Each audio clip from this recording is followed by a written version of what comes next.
Dan, did you happen to get the license plate number off that truck that ran over top of me? I did not, because it ran me over as well. I literally feel like I've been ran over by a truck.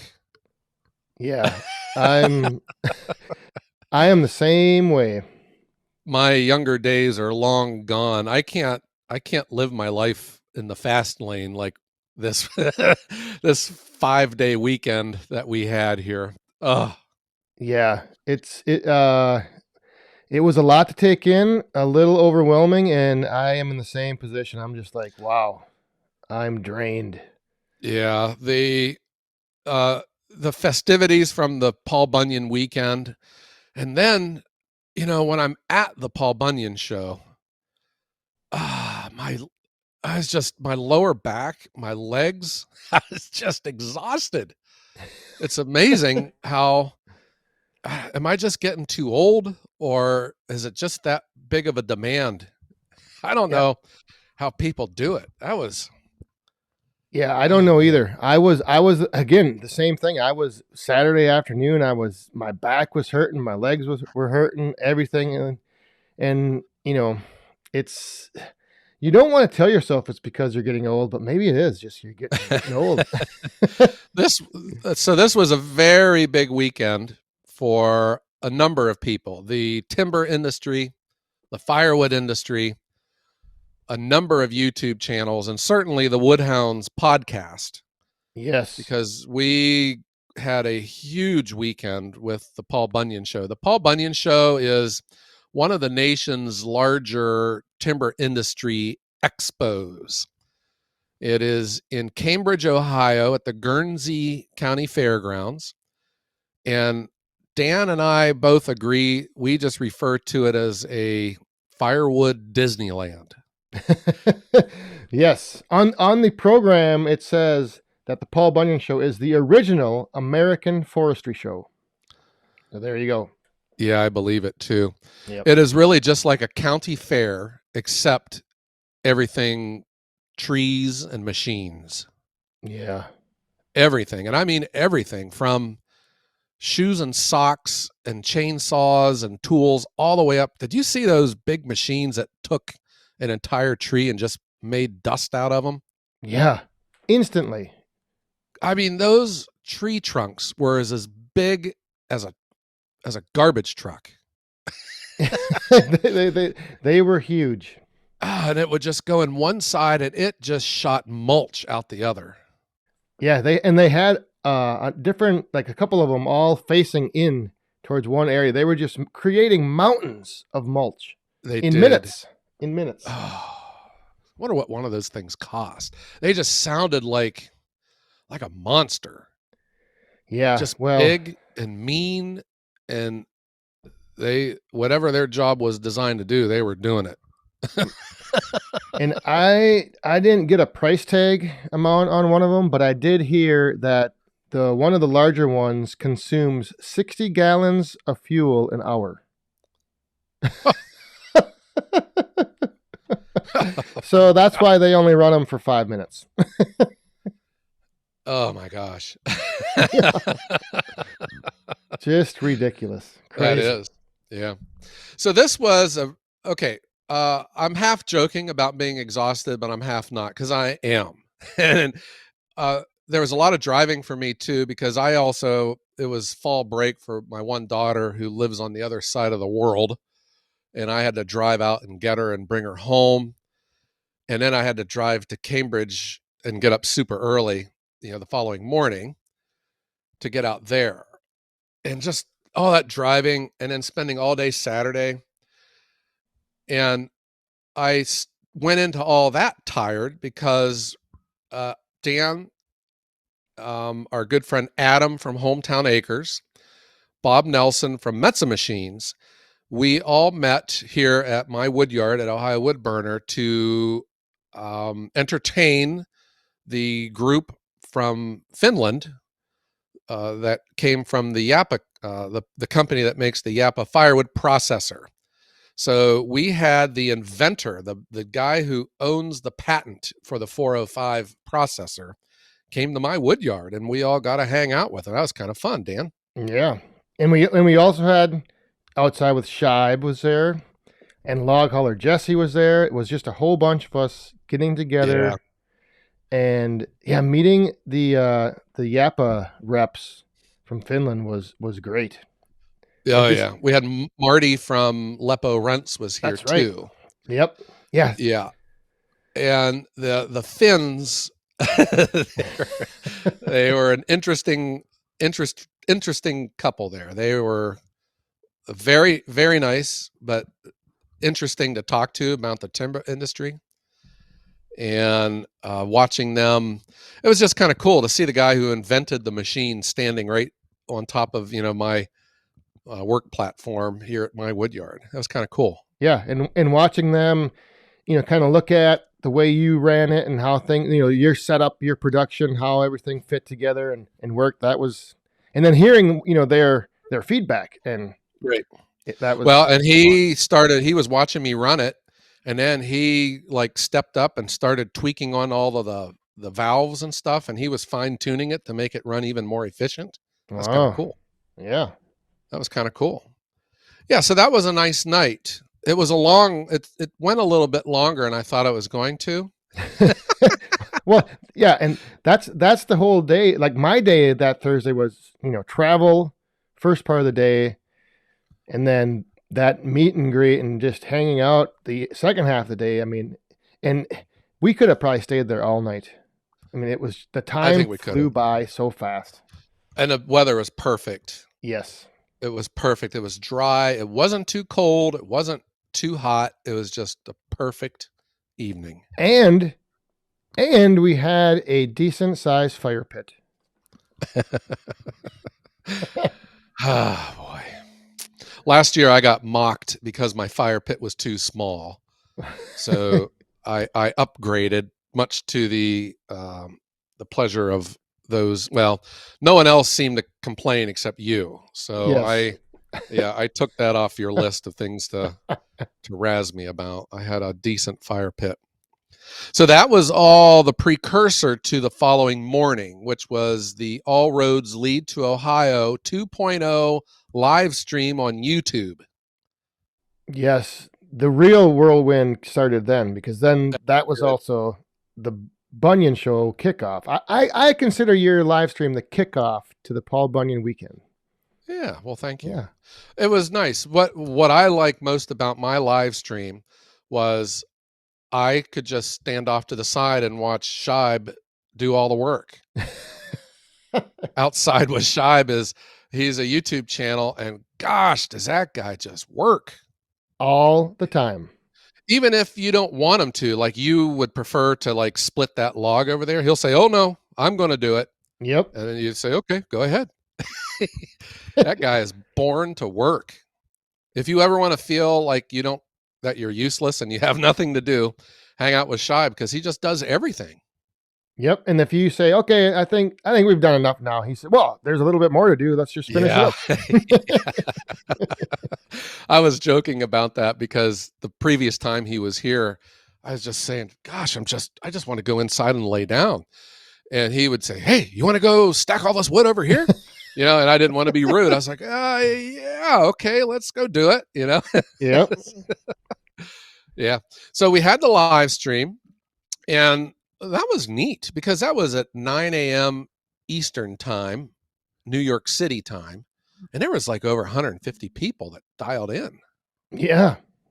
There was a lot of international viewers as There well. was. There was. That was really neat too. That's one of the neat things about having a YouTube channel is that it's not just like you're getting people from other states, but I mean, I got like 50 different countries that follow me. Yeah. The world, all over the world. Yes. Yeah, that was real nice. And so then my live stream ends. I have to hop in my car and drive out to pick my daughter up at college. And Dan and Shibe leave for Cambridge, right? Yep. And then the fun really began. So won't you tell us what Well, happened there? Yeah, the drive to Cambridge was the longest 2 hours of my life. Why? I don't know why, but it Why? took us forever to get to Cambridge. It just seemed to like just go on. Maybe I was just so tired. I don't know. Uh-huh. But arrived down to Cambridge. We checked in early to the hotel. Got a bite to eat, and then I had planned for my live stream, the Friday night live stream, to be happening from this hotel, the Fairfield Inn and Suites. Uh-huh. So I was, kind of, I scouted things out. We're gonna go outside for it, but they didn't have good lighting, and it was kind of cold, so we got things ready. And then there was actually people like showing up, to like just hang out and be part of the live stream, like around 5 in the afternoon, and we weren't going to start till 8. So things started building in the lobby. Things were, you know, Mm-hmm. and then when we went live, we It lost all all went down. control. Yeah, it went all downhill from there, huh? No, it was a good time. I think it just gave another little, people a chance to come and be part of it, and something different for the live stream. But yeah, Yeah, I watched from when I got home. I was watching on the computer, and it looked to have a big crowd. It was a loud one. It was a loud crowd, yes, very and it loud. sounded. And even after your live stream went off the air, I guess the party continued on. Is that right? Oh yes, yes, indeed, it did. Did you get yelled at any time during the night? No, and when I got down there, I talked to the manager and I talked to the other manager that was then on during the evening, and just I thought it was just proper to give them a heads up notice of what was going to be happening.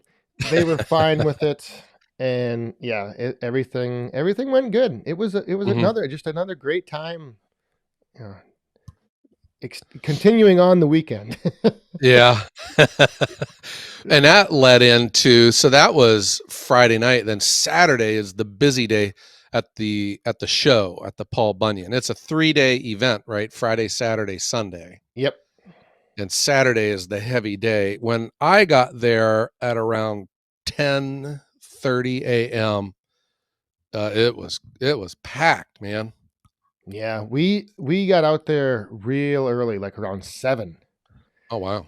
So, and even at that point, though, it was starting to build. The vendors were coming in, getting things set up. People were Uh-huh. trickling in, and yeah, it just. I think I can't remember if they said if I know I heard that Friday was much busier than last year on Friday and Saturday as well.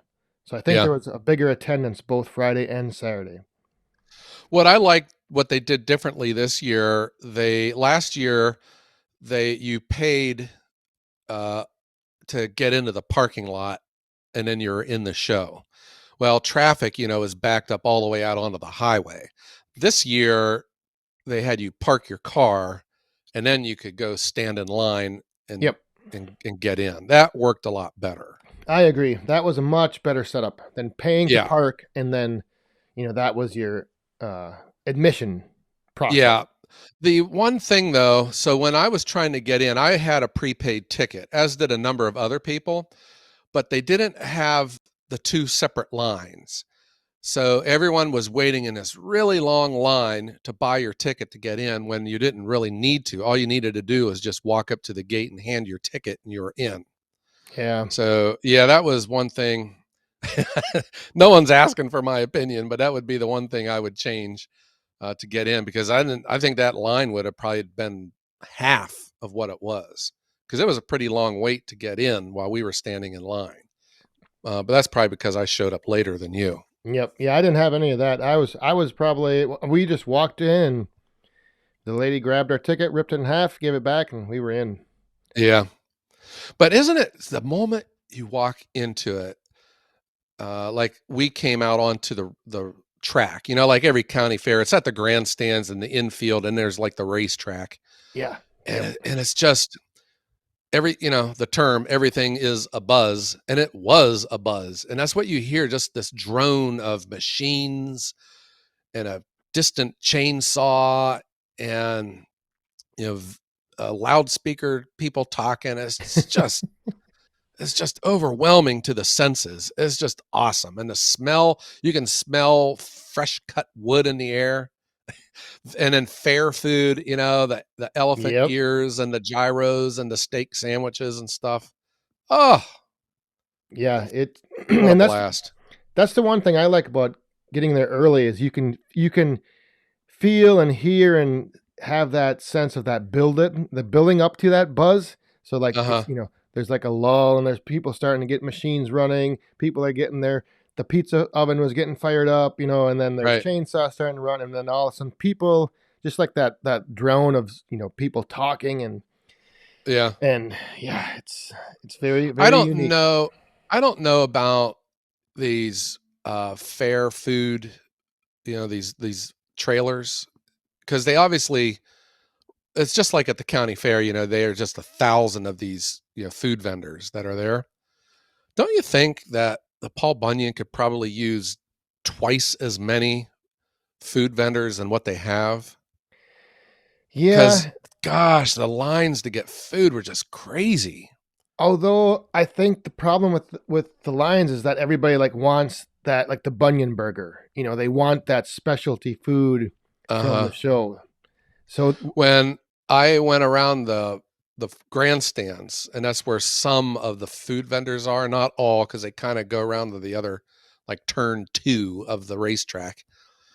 It's just the lines are just crazy. You'd think that they could even let in. I don't know if they have like a limitation on how many food vendors they let in, but it looked to be the food vendors made a killing. yeah, or they could take and have like on the corners, like say corner one and then corner three, opposite side, have like the Bunyan burger available in both like two locations.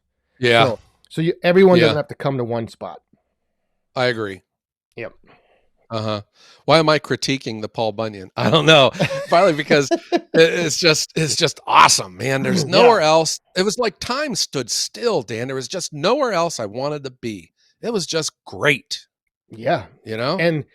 And the other for me, one of the big factors about being there was also just meeting people and just talking and Yeah. interacting and just having that experience, with the I met a backdrop. ton of people. Yeah. Oh. I didn't every time I saw you, you were talking to someone, Yeah. because people recognize you, or you owe them money Yep. or something. And yeah, you were a very popular guy down there. Well, And you had your meet and greet, and that went, from the looks of it, went great. at the Yappa tent, it was for 2 hours, and there was a line the whole time I was there. I Yeah. never went. I never went like a second without not saying hi to the next person. Yeah, I thought for a minute there you were like running for political office or something. Yeah. Yeah, don't vote for Shaking me. I'll hands. just raise your taxes. Yeah. Shaking hands and smiling, taking pictures with babies. Yeah, there was. So that was I would always ask, people their name and where they were from. And there's a lot of people that came a long distance. There was a ton of people from the Carolinas, Tennessee, Michigan, New Kentucky. York, Massachusetts. Yeah, it was, yeah, Kentucky. Yep. There's a ton of people from Kentucky. Yeah. And of course Ohio, a lot of people from the area, but there were a lot of people that came a long distance that were staying in the hotels. Yeah, it was.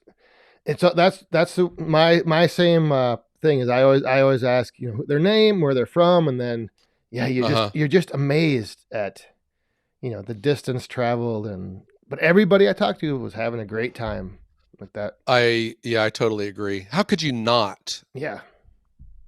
I would argue too. I don't think I think you could have zero interest in wood and machines and firewood and the timber industry. I think that you would still be entertained if you went there. I agree. You could walk You know? down the rows between that equipment, and if you had never even known logging existed or timber Uh-huh. industry existed, you'd be like, wow, that Yeah. that's crazy. Like those gigantic mulchers. Serious, Oh guys. my god. They're as big as a small house. They're that big. And they're when they would turn one of those on, did you notice the entire grounds, everyone just started gravitating towards them. They're Yep. just it's like a train wreck. You can't take your eyes off of it. It's just everyone's hypnotized watching this poor tree, which was probably 200 years old by the size of it, just being pulverized, man. It was It- serious. It was like an ocean of mulch coming out the other side of that machine. yeah, it was unbelievable. What would you do with that thing? How could you make a how does that thing make money? Because mulch isn't expensive. I don't know. Yeah, I don't know either. I don't know if it's, like part of like land clearing contracts, so you're getting Uh-huh. paid to clear the land and then the byproduct of mulch selling it. I don't know. Well, that thing can't be cheap. And it's No. obviously not cheap to run. It's 60 gallons an hour. It is. And there was a number of them down there. It's probably like 5 or 6 of them, wasn't there? Yep. And like I said, they were Yeah. all kind of shooting into the center area Mhm. and just making mountains and mountains of mulch. Oh, yeah. There was every log splitter in the world was there. And every processor. Well, maybe not every, but a lot of firewood Yeah, not every processors. processor. You know what though? I don't remember seeing a super splitter there. Did you?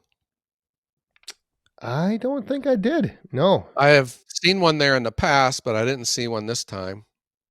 Yeah. Yeah. But there were log splitters I never even heard of that were Yep. there.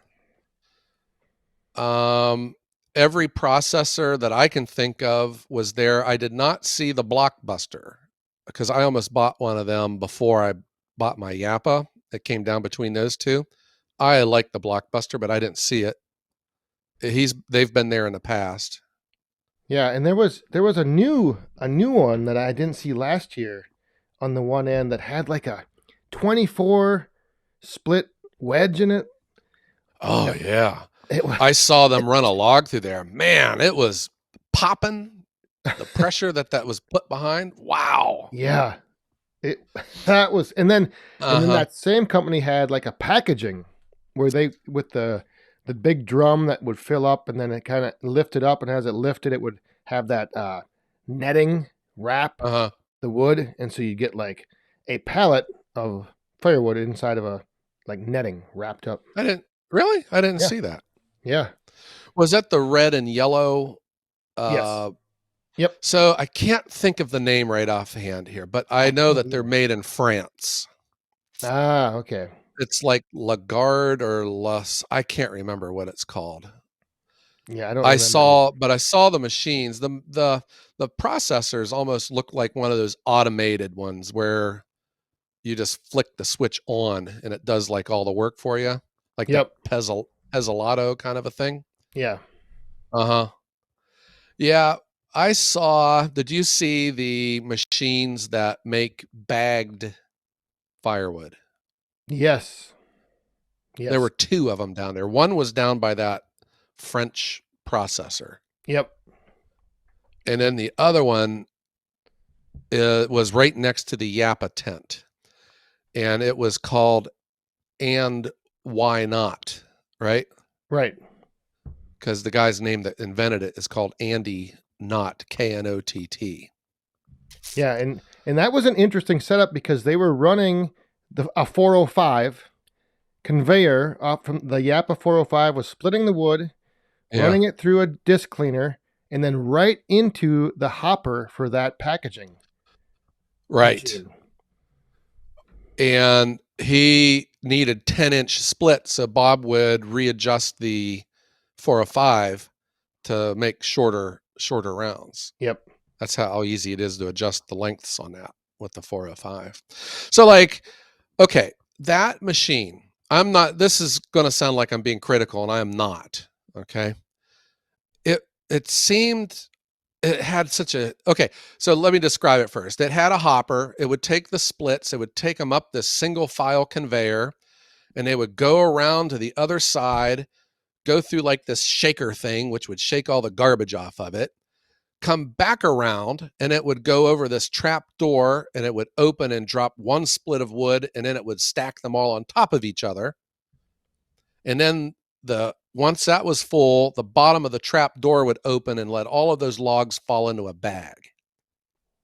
Or a box. I or a box, because he had boxes there too. I thought the final product looked really cool. It almost seemed like that big machine that the Cat in the Hat was driving. Just this big, gigantic, complicated contraption. It just Yeah. seemed like does it have to be that busy to do what it was doing? Because the other one that I saw, and I'm sorry, I can't remember the name of it, but it was really the same similar design, just a different size. It was a little bit smaller, but still a big footprint. I mean, it'd be like the size of a big living room. It Yep. would take up, Yeah. but even taller. It's probably 15 feet tall. And the other thing though, Joe, is if you paid attention, I don't know, but I was kind of seeing a potential for the stacking machine you've been thinking about, because I totally know what you mean. Yep. yeah, it would stack that wood in that chamber and then slide down into the bag or the box. So I don't know why you couldn't go a step further to have it slide down into a stacked row of firewood. Yeah. That you bring up a good point, Dan. And if I had said before, I feel like I'm being critical here. The only thing I would really criticize the Paul Bunyan show for, they need more bathrooms. There's not enough porta potties. you know, the I all the machines are awesome, but I still didn't see anything innovative to where I just went, wow, this is really, really cool. Yeah. There wasn't that amazing invention. I don't know what it is with the timber industry. Maybe it's because we've been working with logs for so long that everything has just gravitated towards a simple, efficient machine. But I didn't see all of that. I mean, you think about it. Just think about just the firewood stuff that was there. All of the saws and the processors and the splitters and the tools. There is still no efficient, affordable solution to handle split firewood. Nope. And That I is am discounting bags, because I'm telling you, I'm not. I think I've crossed bags off my list. yeah. Yeah, Uh-huh. nothing. Yeah. It's Maybe we need to do a whole episode on why I'm saying that. But I'm not talking about just putting a bunch of stuff and moving it from here to there. I'm talking about keeping it and storing it so that it dries, right. you know? And I didn't see even like the only thing I know out there is like that Posh Pack Fix. Yep. And it wasn't there. No, but that exhibitor down at the end with the red and the yellow, that's what they had. They had something similar to that. Were they using it? I didn't see it. They had used it once because they kind of had the drum like all the way up. The difference is that it didn't use a circular drum. It had a square drum that fit on the pallet. Uh-huh. So your end product was like a wrapped pallet. Huh. Yeah. I didn't see it. I didn't see it, and that was what I was looking for. I was thinking there's going to be someone someday is going to invent a wood stacking machine or a reasonable storage handling solution. Yeah. And, I just didn't see it. I mean, what the heck? How much time do we spend with moving wood from here to there? Yeah. And our only other solution is to leave it in a big pile sitting on mud. Yep. I think that's where if there was like more demand for on the end product side of things, because people just they look at stacking as waste of time, and so when there's a waste of time, I don't think it gets the attention that like the increased time in production gets. Everyone wants a faster splitter, a faster saw, a faster this, but nobody then. So that's where the focus goes. That's where the attention goes. I think you heard me say that to our Finnish friend Ville from Yep. Yappa. He was the man whose name is on the patent of the 405.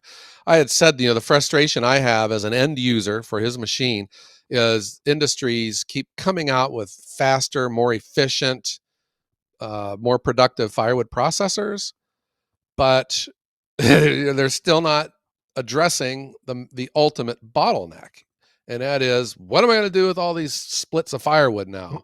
You know, it literally takes me twice as long to stack what my machine can make. Yep. What my machine makes in a set amount of time, it takes me twice as long to stack that amount.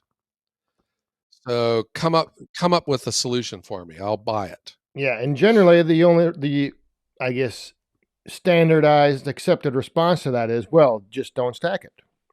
That's what everyone. Yeah. So everyone just leaves it at that. They just leave it as, we don't need a solution for this because, well, just don't stack it. Yeah. Well, and that gets to the style of firewood there is, and that's where I admit that the way I sell firewood, I'm in the minority. To me, it's not a bulk volume enterprise.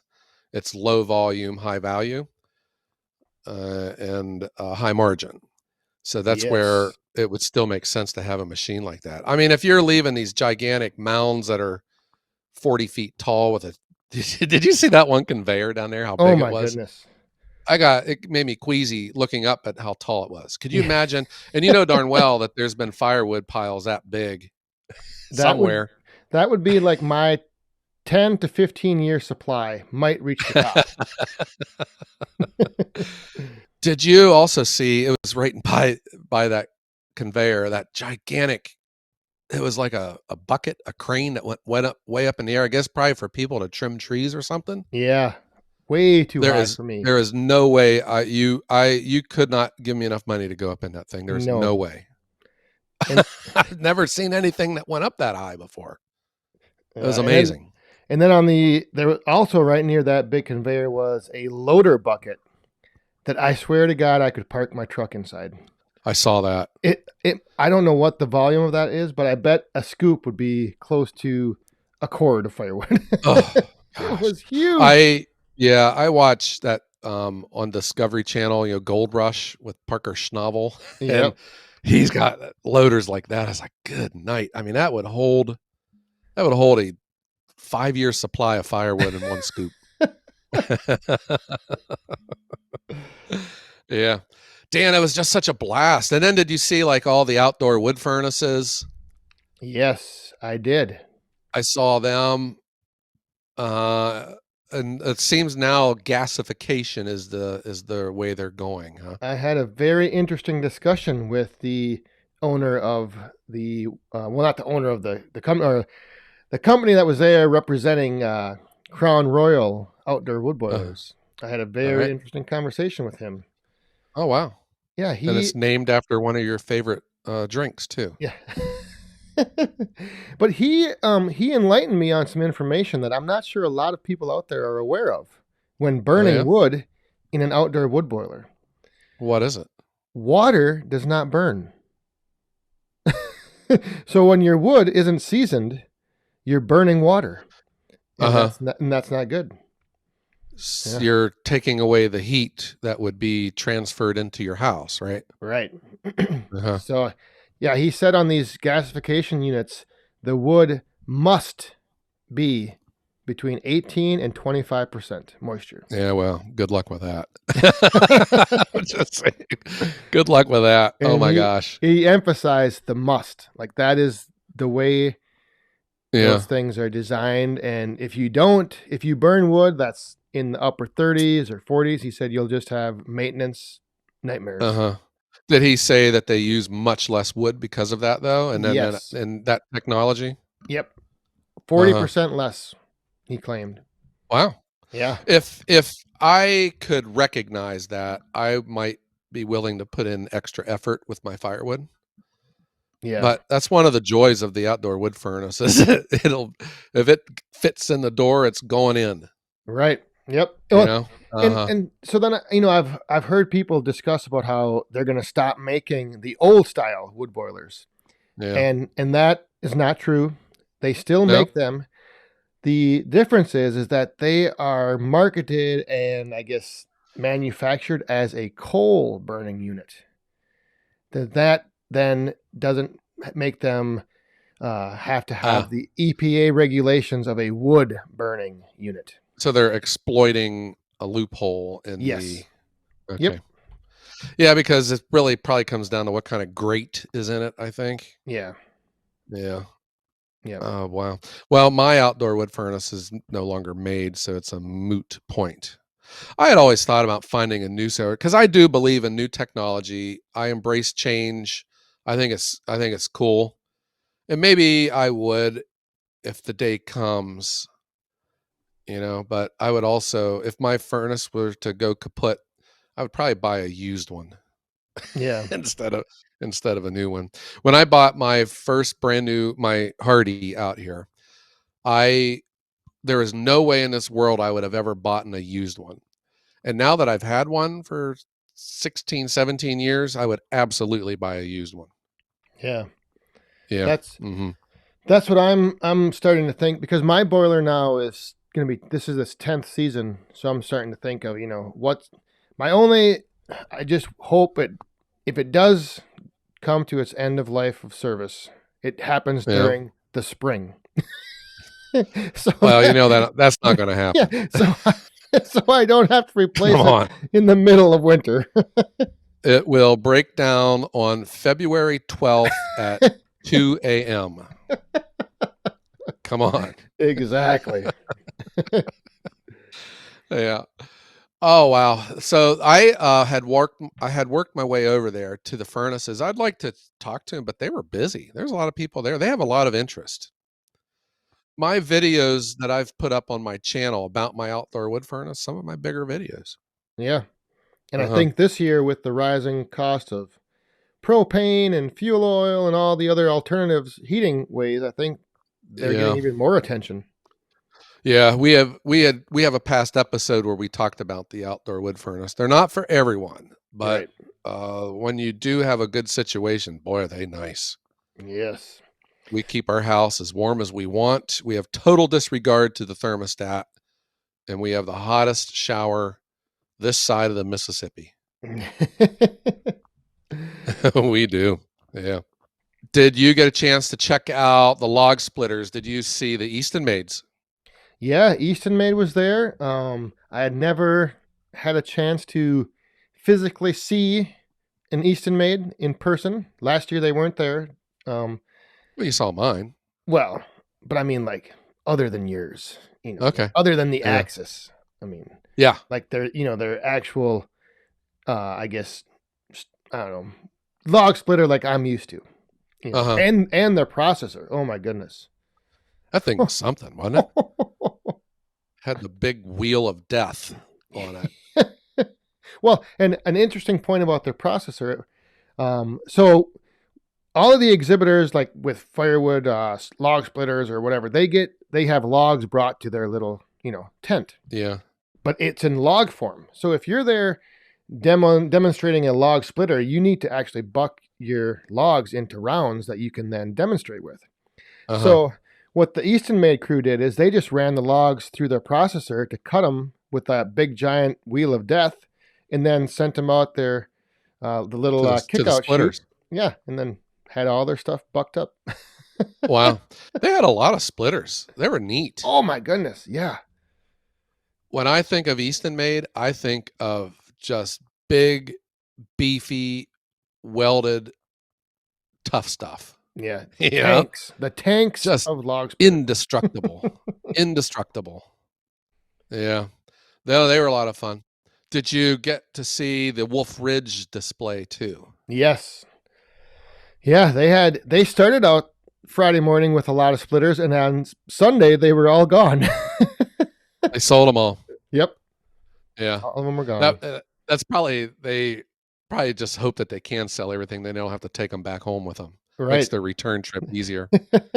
Yeah. I saw a bunch of bundlers too. People that make bundles, those wrappers. I saw a number of those. Yep. I saw Dyna now makes one that Dyna had a bunch of machines down there. They had a real big display. Yeah, I was surprised by that as well. Uh-huh. Yeah, they really had a real nice setup there. And then on top of that, so there's all kinds of skid steers and wheel loaders and all. They Everything. did, yeah, they had the big kiln with Kilns Direct, and I was wanting to talk to the representative there, but he was always busy. But I've Yeah. always been fascinated by kilns. I think what fascinates me is that I don't understand them. And I know what they do. I don't understand the economics of a kiln. So you did get a chance though to go walk the grounds. You saw all the sights and everything that needed to be seen. Yep. Yeah, I saw everything I pretty much wanted to. Yeah. You know. I was at the Yappa tent. It was supposed to be for 2 hours, but I was there for a lot longer than that. But I did get away to go walk and just check everything out. But even then, I kept running into people and getting to meet new people and it was just a lot of fun. But Yeah. I did keep finding myself back at the Epitent. It was kind of like headquarters. Yeah, I did the same thing. I always found my way back there, and that's another. They started out with, I think, what, 3 machines they had set up, and they all sold all of those, all of them. Yeah. So my 405 is no longer the only one in the world. So now there's a second diesel powered 405 out there because they sold it at the show. And so I see like displays differently. It's not like I'm looking at the machines. I like looking at the way these businesses set up displays because I've learned a lot from Bob Nelson at Metza Machines. But Yeah. that is one thing. He really does a professional job, Yep. you know? He is for real. This isn't just something he does to stay busy. He does a great job. Yep. And I don't want to knock any other vendor there, but you definitely noticed a difference between some exhibitors and the Yappa tent. There was Yeah. a flow and a like everything was set in a certain way that just it welcomed people in, but yet it contained people. It kept them there. Yeah, I like the way everything was set up and you could move from machine to machine and Bob and his team could be in the central area. That tent I thought was real strategic. Yep. And then how he even had it, with that bagging machine, Yeah. The Andy not the and why not machine. No, I thought I don't work for Metza Machines. I don't get a commission or anything like that. I am just proud of my association though, because um, I think Bob. The more I get to know him, the more you realize he's a go getter. Yeah. He is. Yeah, he's serious. He is great for the industry. I'll say Yep. that. Uh-huh. And did Yeah. he inform you of where that other 405 was going? If he told me, I can't remember. The state of Wisconsin. Really? Yeah. So now there you go. Wisconsin, Ohio, the Uh-huh. only two in the nation. Did you see the decal that he had on it? No. As seen, he had a decal. It said "as seen on YouTube," and it had my logo on it. It was kind of cool. Wow. Yeah. Uh Nice. huh. Yeah. But yeah, but I spent most of my time there. Gosh, there was just so many people that came in. It was such a nice experience. And it's flattering because I still just see myself, I'm just Joe from Youngstown. Yep. And it was just, yeah, it's flattering. It makes me want to do a better job than what I'm doing, Yeah. So because I don't want to yeah. if you were one of those people who stopped by, thank you very much. That actually for me was the highlight of the show, was meeting the people, I agree. because it's last year. Well, it's probably because I forgot everyone's name from last year, but it was different. Where like the equipment, some of it's the same. You've seen it once, you've seen it all, but the meeting everyone is just that was the highlight. Yeah. The moment I parked my car, I got out of my car, I met the people that parked next to me. They recognized me. And I met people waiting in line. I walked with these two really nice ladies from Kentucky. I can't remember their names. I walked in with them, and then of course, at the tent, it was just an avalanche of supporters and people that appreciate the Yappa machines and YouTube. Yep. Flattering, yeah. Wish I could have stayed even longer. Maybe I should make a second day when I come down there, but we had our daughter had fall break, so I finally got a chance to see her, and yeah. But I don't know. I wouldn't change anything about the weekend. It was a Nope. blast. And you got back safely, and Yeah, Shibe did. I had a I haven't talked little to Bob yet, but I had a little delay in a couple flight in one flight that ugh, got me back later than I wanted to, but yeah, I got back safe and sound and there you go. good to go. So, Yeah. Well, maybe we can plan another one of these Wood Hound episodes next year for All Roads Lead to Ohio 3.0. yes. Yeah, Uh-huh. it's just but like you said, I mean, there's so much going on and you just get so I don't know, overwhelmed. Sometimes it's hard to I like to have, the best plan is no plan, but sometimes, if you try to plan too Uh-huh. much, it just makes it even worse. Yeah. Well, I think that's probably what we did though. I mean, we had our schedule, what we needed to do and where to go, but it wasn't super specific. Yep. We just went with the flow. The one thing that got to me though was, you witnessed it. My phone rings all the time, and I still had a business to run Yeah. with, even though took 4.5 days off. I got a backlog of Yeah. calls I got to get returned, and yeah, I got wood that has to get delivered. I Yep. spent all day Sunday evening. I delivered a cord and a half in 3 different deliveries.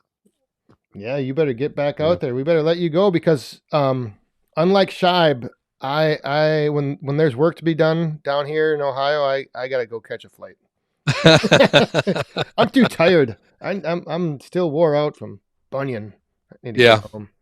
it was a good war out though. I'm glad it Yes. was a blast. Yeah, I can't wait to do it again next year. Yes, indeed. All right. Well, Dan, maybe we better strike up the band so we can get out of here and get out and enjoy this beautiful weather too. Yeah, so you can go get to work. That's right. Well, we want to thank everyone for tuning in to the Wood Hounds and making us the #1 firewood podcast in the world. Greatly appreciate you all tuning in and greatly appreciated meeting all of you this past weekend. Very much so. All right, Dan. Well, what do you say? Everyone have A great day.